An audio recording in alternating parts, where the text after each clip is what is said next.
ہماری بگڑی ہوئی عادتیں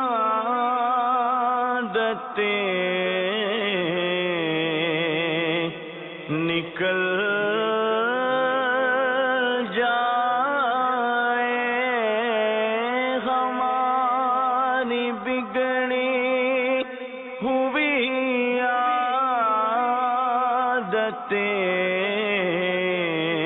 نکل جائے،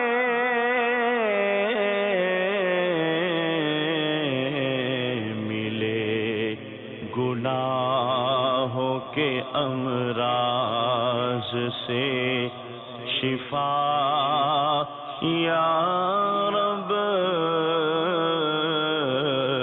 ملے گناہوں کے امراض سے شفا یا رب،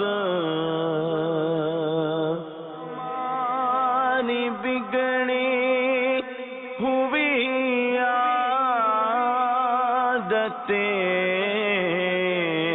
نکل جائے،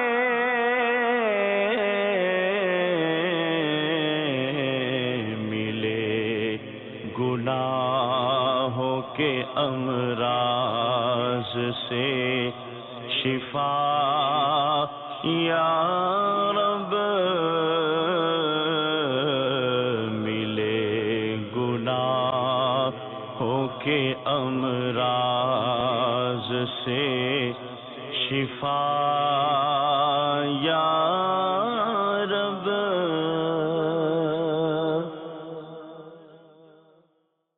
الحمد للہ رب العالمین والصلاة والسلام علی سید الانبیاء والمرسلین، اما بعد فاعوذ باللہ من الشیطان الرجیم، بسم اللہ الرحمن الرحیم، الصلاة والسلام علیک یا رسول اللہ، الصلاة والسلام علیک یا حبیب اللہ، الصلاة والسلام علیک یا نبی اللہ، وعلی آلک واصحابک یا نور اللہ۔ فرمان مصطفیٰ صلی اللہ تعالی علیہ وآلہ وسلم ہے، تم مجھ پر درود پاک پڑھو میں تمہاری شفاعت فرماؤں گا۔ صلو علی الحبیب صلی اللہ تعالی علی محمد صلی اللہ تعالی علیہ وآلہ وسلم۔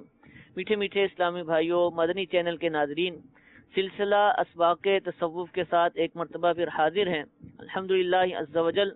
ہمارے سلسلے کے اندر سیدنا امام محمد غزالی رحمۃ اللہ تعالی علیہ الوالی کی بہت ہی پیاری تصنیف منہاج العابدین الحمدللہ بیان کی جاتی ہیں۔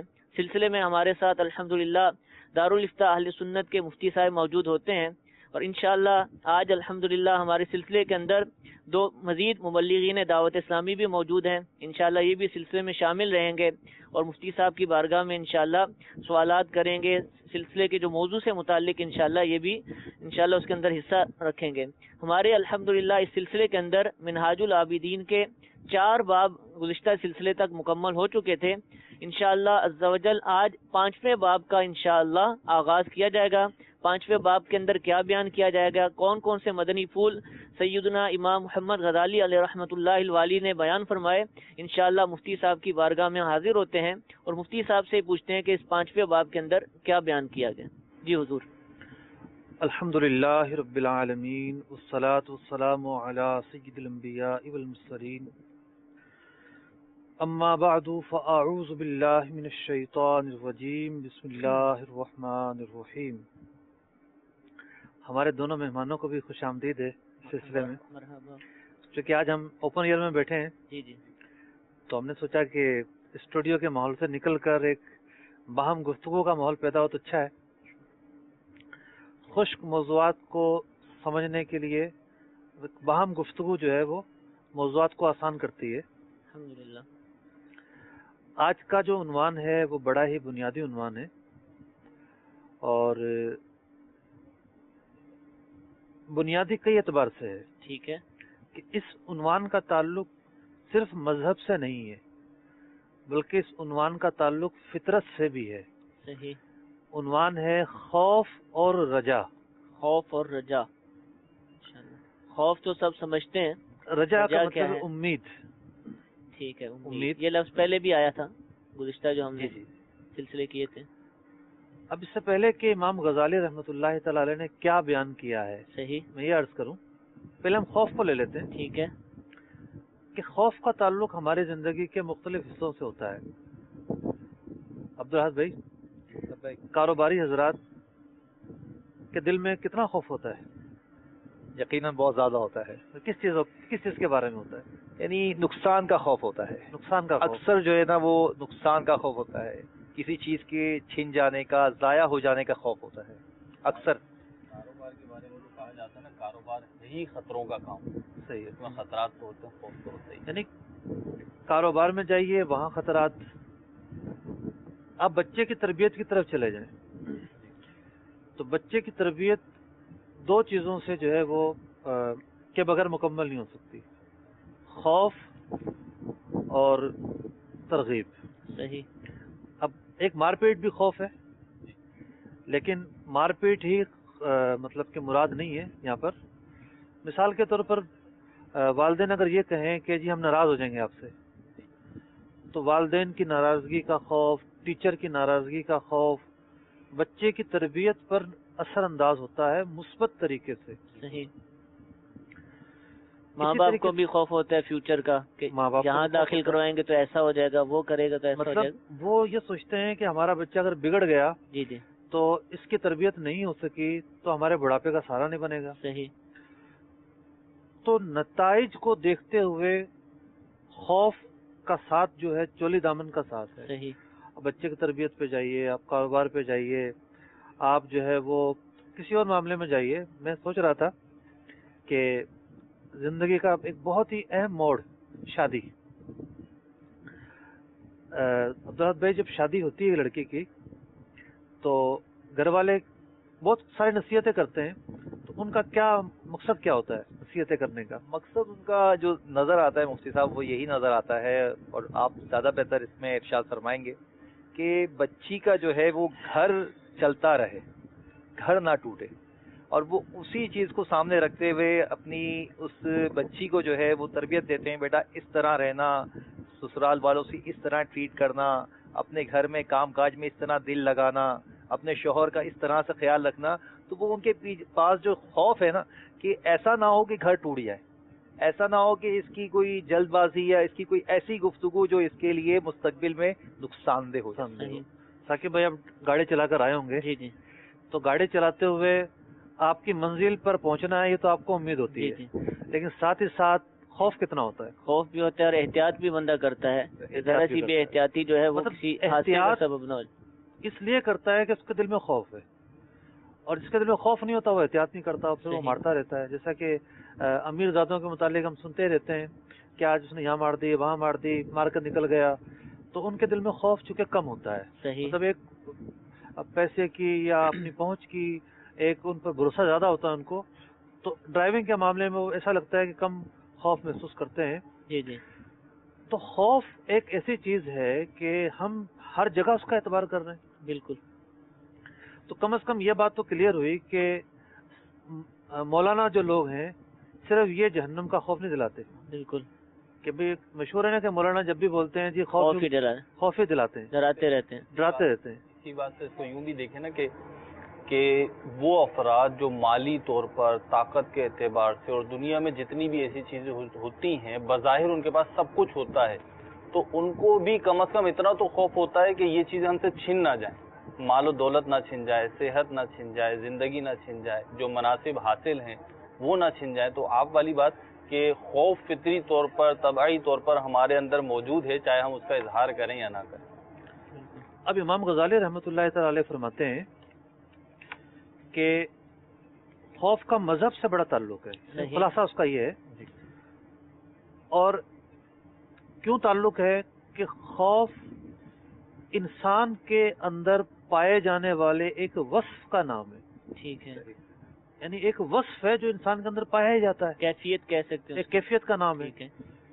تو اب یہ جو کیفیت ہے انسان کو نیک اور پرہیزگار بنانے میں بڑی اہمیت کی حامل ہے. صحیح. اس لیے تصوف کی جو بھی کتابیں ہوتی ہیں اس میں خوف اور رجا اس کا چیپٹر لازمی طور پر شامل ہوتا ہے. ٹھیک ہے. اب نیکیوں سے کیا تعلق ہے؟ صحیح. کہ خوف کی بنیاد پر انسان کس طرح نیک بن سکتا ہے صحیح. اور یہ وصف انسان کی زندگی کے اندر کیا تبدیلیاں لے کر آ سکتا ہے. ٹھیک ہے. اب تک تو ہم نے مادی مثالیں جی سنی جی. کہ بھئی جہاں جہاں انسان خوف کرے گا تو احتیاط کرے گا تو نتائج بہتر آئیں گے. صحیح. تو ایک دینی زندگی کے اندر خوف کی کیا اہمیت ہے؟ ٹھیک ہے. یہ ہے آج کے سبق کا عنوان. ٹھیک ہے. یعنی یہ اچھا یہ فائدہ مند ہی کہلائے گا ہر صورت میں. اب جیسا دنیاوی جو بھی مثالیں وہاں تو مفید ہی لگتا ہے. جہاں بھی خوف ہوتا ہے تو بندہ احتیاط کرتا ہے. تو کیا یہ مفید ہے؟ دیکھیں خوف کی ویسے تو اگر ہم ایک خوف کو لیں تو نفسیات کی کتابوں میں خوف کی کئی قسمیں کی جاتی ہیں. ٹھیک ہے.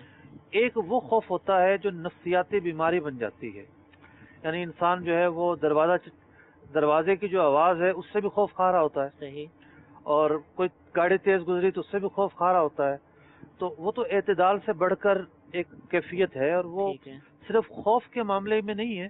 صحیح. بہت ساری ایسی چیزیں ہیں جو اعتدال سے بڑھ کر جیسے انسان میں سوچنے کی صلاحیت ہے. اگر یہ صلاحیت تیز ہو جائے ٹھہراؤ ہی نہ رہے سوچے جا رہا ہے تو کوئی کام ہی نہیں کر سکتا ایسا آدمی. نہ وضو کرنے بیٹھا ہے تو وضو نہیں کیا جا رہا. ٹھیک ہے. غسل کرنے بیٹھا ہے تو غسل نہیں کیا جا رہا. تو مختلف قسم کے جو معاملات ہیں وہ درپیش ہو رہے ہوتے ہیں. ٹھیک ہے. تو خوف کی ایک وہ اپنی جگہ پر ایک کیفیت ہے کہ بعض لوگ مطلب کہ کچھ اوور ہو جاتے ہیں. مطلب وہ ایک مادی زندگی کے اندر ہے, ایک جو دنیاوی زندگی ہے اس کے اندر ہے. ہم گفتگو کر رہے ہیں مذہبی زندگی کے اندر. صحیح. تو امام غزالی رحمۃ اللہ تعالی علیہ فرماتے ہیں کہ دو ایسی وجوہات ہیں کہ جس کی بنا پر بندے کے دل میں خوف ہونا ضروری ہے. کس چیز کا خوف یہ آگے جا کے بیان کریں گے. ٹھیک ہے. بھئی کس چیز کا خوف؟ یہاں ڈاکو کے خوف کی بات نہیں ہو رہی, چور کے خوف کی بات نہیں ہو رہی, یہاں مال کے خوف کی بات نہیں ہو رہی. لازمی طور پر اللہ اور اس کے رسول کے خوف کی بات ہو رہی ہے. تو دو بنیادوں پر, دو وجوہات کی بنیاد پر خوف پائے جانا ضروری ہے. ایک تو اس لیے کہ انسان گناہوں سے بچ سکے. ٹھیک ہے. امام غزالی رحمۃ اللہ تعالی فرماتے ہیں جس طرح ہمارے پچھلے اسباق چلے ہوئے آ رہے ہیں کہ گناہوں پر اکسانے کا جو ذریعہ ہے سب سے بڑا وہ ذریعہ ہے نفس. صحیح. تفصیلات ہم نے الحمدللہ سنی. مطلب نفس سب سے بڑا محرک ہے. ٹھیک ہے. تو جس طریقے سے بچہ ایک عمر ہوتی ہے بچے کی, اس کو پتہ نہیں ہوتا کہ آگ ہے تو آگ کی طرف بڑھتا ہے, اسے پکڑ بھی لیتا ہے, انگارے کو بھی اٹھا لیتا ہے. لیکن جب اسے پتہ چلتا ہے کہ نہیں اس سے تو جو ہے نقصان پہنچتا ہے تو پھر بچہ اس کے کبھی بھی نزدیک نہیں جاتا. اور زندگی میں ایسی مثالیں آتی رہتی ہیں. یعنی بچہ جو ہے بہت کچھ سکھاتا ہے زندگی کے اندر. تو بچے کے اندر جو چیزیں پیدا ہوتی ہیں صلاحیتیں, اس کو دیکھ کے ہم سوچ رہے ہوتے ہیں کہ یہ بھی ایک خوبی ہے, یہ بھی ایک کمال ہے, کس نے اسے سکھایا ہے یہ. تو امام غزالی رحمۃ اللہ تعالی علیہ نے ایک بات تو یہ بیان فرمائی کہ نفس سرکش ہے, برائی کا دل دادا ہے, فتنہ کی باتوں کا شائق ہے. یہ اسی وقت باز آ سکتا ہے جب اس کے یہ ڈرے, ڈر پیدا ہو. تو ایک بزرگ رحمۃ اللہ تعالی نے کلام نقل فرمایا, العبد یقرع بالعصا, کہ بندہ ڈنڈے سے ڈرتا ہے. ٹھیک. والحر تکفیہ الملامہ, مطلب جو غلام ہے وہ ڈنڈے سے ڈرتا ہے اور جو ایک عزت دار آدمی ہے اس کے لیے ملامت ہی کافی ہے, ڈپتی کافی ہوتی ہے. یعنی ایک ہوتا ہے نا کہ یار ایک ڈھیٹ آدمی ہے. ٹھیک ہے. دکان پہ ملازمین دیکھیں گے آپ نے, ایک وہ ہوتا ہے کہ اس کو سیٹ سنا ہی رہا ہوتا ہے, وہ پھر بھی نہیں کچھ اثر ہو رہا ہوتا ہے اس کو. اور ایک اپنی عزت نفس کا اتنا لحاظ رکھتا ہے کہ وہ اس کوشش میں ہوتا ہے کہ مجھے کوئی بات نہ سننی پڑے. طلبہ میں یہ کیفیت ہوتی ہیں, بات کو مارنا پڑتا ہے پھر بھی نہیں سمجھتے, بعض ڈانٹ ٹپڑ سے سمجھ جاتے ہیں, بعض دیگر جو سزائیں اس سے سمجھ جاتے ہیں, دکھانے سے بھی سمجھ جاتے ہیں. یہ الگ بات ہے کہ ہمارے یہاں مارا نہیں جاتا. جی جی الحمدللہ. تو اب خوف سے نفس رام ہوتا ہے, مطلب نفس جو ہے وہ زیر ہوتا ہے. ٹھیک ہے. اس کی ایک بڑی پیاری مثال امام غزالی رحمۃ اللہ تعالی نے بیان فرمائی کہ ایک بزرگ رحمۃ اللہ تعالی علیہ کہ نفس میں برائی کی رغبت پیدا ہوئی کہ میں یہ برا کام کروں. ایک نفس نے خواہش پیدا کی. سخت دھوپ کا عالم تھا. وہ جاتے ہیں اور جا کر مطلب اپنے جو اوپر کے کپڑے ہوتے ہیں ستر چھپاتے ہیں, باقی اوپر کے کپڑے اتار دیتے ہیں صحیح. اور سخت دھوپ کے اندر جا کے ریت پہ لیٹ جاتے ہیں. ٹھیک. اب کیوں ایسا کیا انہوں نے فیروز بھائی؟ آپ ہی مکمل کیوں ایسا کیا ہوگا؟ اپنے نفس کو سزا دینے کے لیے ایسا لگا. مطلب انہوں نے گرمی کا احساس دلایا ہے صحیح. کہ یہ گرمی جو ہے یہ مجھ سے برداشت نہیں نہیں ہو ہوتی. سکتی. اگر میں یہ گناہ کروں گا تو اللہ تعالیٰ ناراض ہوگا. اللہ تعالیٰ ناراض ہوگا تو آخرت کے عذاب کا مستحق ہوں گا. تو آخرت کے عذاب میں کیسے برداشت کر سکوں گا؟ صحیح. تو آخرت کا جو خوف ہے وہ پیدا کرنے کے لیے انہوں نے تدبیر اختیار کی. اللہ اکبر. تو وہ فائدہ جو امام غزالی رحمۃ اللہ تعالی علیہ بیان فرما رہے ہیں کہ نفس سے گناہوں سے بچت ہوتی ہے. صحیح. پہلا فائدہ جو عبدالحاد بھائی آپ نے ایک زندگی گزاری ہے دعوت اسلامی کے ماحول میں. ماحول میں آنے کے بعد گناہ چھوڑ جاتے ہیں, مطلب ایک رفتہ رفتہ چھوٹنا شروع ہوتے ہیں.